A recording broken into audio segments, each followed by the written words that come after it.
Hello and welcome back to another video. So today I wanted to look at a hypothetical 2028 election matchup between Kentucky Governor Andy Beshear and Vice President JD Vance. If you didn't know, Andy Beshear is the Democratic governor of the state of Kentucky, a state that Donald Trump won all three times, and most recently in 2024, Donald Trump won Kentucky by over 30 percentage points. However, in 2019, Andy Beshear was elected as governor of Kentucky as a Democrat, and he defeated the incumbent Republican governor in 2019. And then in 2023, he was reelected as governor of Kentucky by several percentage points, and he holds a very high approval rating in this deeply red state, even though he's a Democratic governor.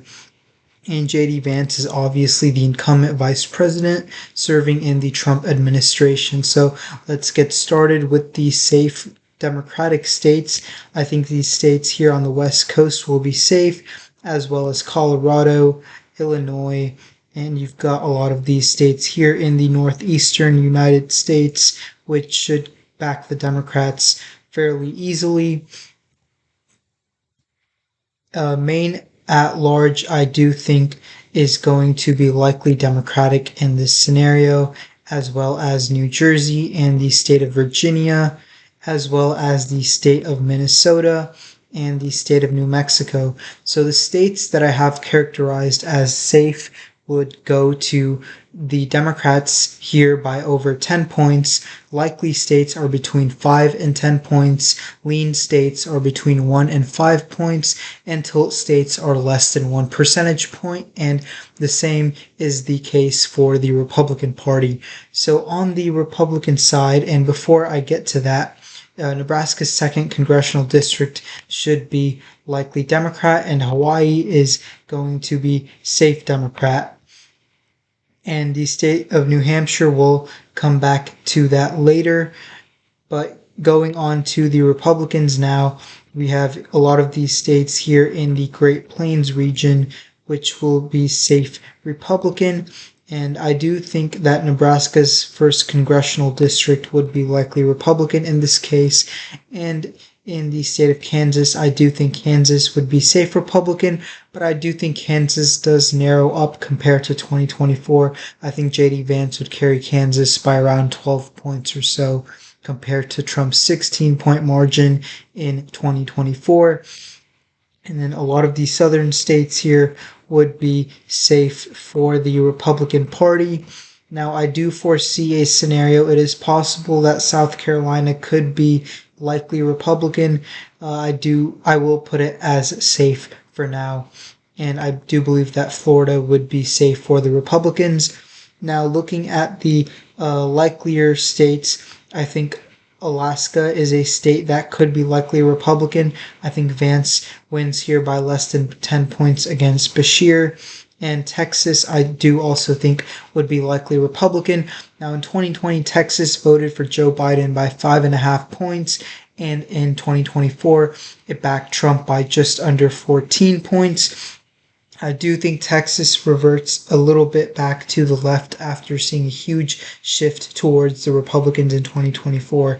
I think Vance wins Texas by 8 or 9 points against Andy Beshear. And going on over to the state of Iowa, Beshear, he is the governor of Kentucky, so he has appealed to both the Midwest and the South. I think that would help him a bit in Iowa, but Iowa has been trending quite a bit towards Republicans. I think Iowa could be a likely Republican state in this scenario. And of course, Ohio is JD Vance's home state. Trump won here by 11 points. I do think the national environment would be a bit bluer than it was in 2024. I think Vance carries Ohio by around 9 points or so. Now, in the state of New Hampshire, Kamala Harris won here by about 3 points. Joe Biden won here by nearly 7.5 points. I think Andy Beshear, he probably wins New Hampshire by around 5 points, which would put New Hampshire in the likely Democratic column.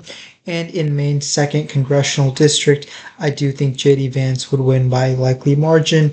And that leaves us with the 7 core swing states, the same ones that we had back in 2024. Now we're going to start off with the state of North Carolina. I do think by a very narrow margin, Andy Beshear could win North Carolina. This is a state that, even though it swung to the right in 2024 relative to the national popular vote, it did trend to the left. Trump won here by about 3 percentage points. I do think Andy Beshear, in a bluer environment, plus with the fact that he is a southern governor from nearby Kentucky, I do think some of that appeal would extend to North Carolina. I think Beshear narrowly carries the state of North Carolina. And a similar story in the state of Georgia. I think Andy Beshear would win by a lean margin, even though Georgia swung 2 points towards Trump in 2024. Relative to the nation, Georgia has gotten bluer for over a decade now consistently, and I do think that trend does continue into 2028 due to changing demographics. I think Andy Beshear wins the state of Georgia. However, in the state of Arizona, I do think JD Vance wins by a lean margin. Arizona saw a near 6-point swing towards Trump in 2024. Immigration was a huge issue in this critical border state, and I do think Andy Beshear can improve off of Kamala Harris's margins, but I don't think he can quite flip back Arizona. I think at its core right now, Arizona is a lean Republican state. I do think JD Vance would carry the state of Arizona. And in the state of Nevada, this is a state that has been trending towards Republicans relative to the national popular vote for several election cycles now. Trump won it for the first time for a Republican since 2004. Trump finally flipped it in 2024. I do think JD Vance wins Nevada by a lean margin, and that does get Vance to 236 electoral votes compared to Andy Beshear's 258. Now, in the state of Wisconsin, this is a state that Trump won by less than 1 percentage point. And in the past 3 elections in the state of Wisconsin, the state has been decided by less than 1 percentage point. But relative to the national popular vote, Wisconsin barely swung towards Trump, and relative to the national popular vote, it actually did move to the left. I do think Andy Beshear would narrowly carry the state of Wisconsin over JD Vance. And in the state of Michigan, I do think Andy Beshear would narrowly carry Michigan. The main reasoning being, a large part of the reason why Kamala Harris lost the state of Michigan was due to her ties with the Biden administration. Obviously, she was Biden's vice president, and the Arab American community in Michigan was very unhappy with the Biden-Harris administration due to the war in Gaza. Andy Beshear, however, is not tied with Joe Biden or with Kamala Harris. I do think that helps him, and he narrowly gets over the hump in the state of Michigan. And that does get Andy Beshear over 270 electoral votes. Now, in the state of Pennsylvania, I do think that JD Vance would narrowly win the state of Pennsylvania, getting him to 255 electoral votes. The reason being, out of the 3 core Rust Belt states, Pennsylvania did vote for Trump by the largest margin, and of the 3 Rust Belt states that were up, that had Senate seats up in 2024, Pennsylvania did elect a Republican senator, but Michigan and Wisconsin did not. I think Pennsylvania would probably go to JD Vance. I think he does well in Pennsylvania. I think Beshear falls just short.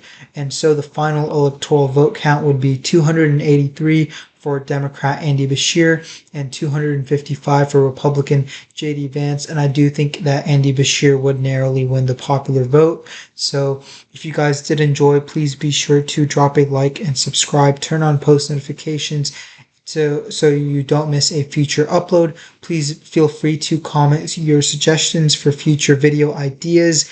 And if you disagree with my map, please feel free to comment and tell me why. And I will see you all in the next video.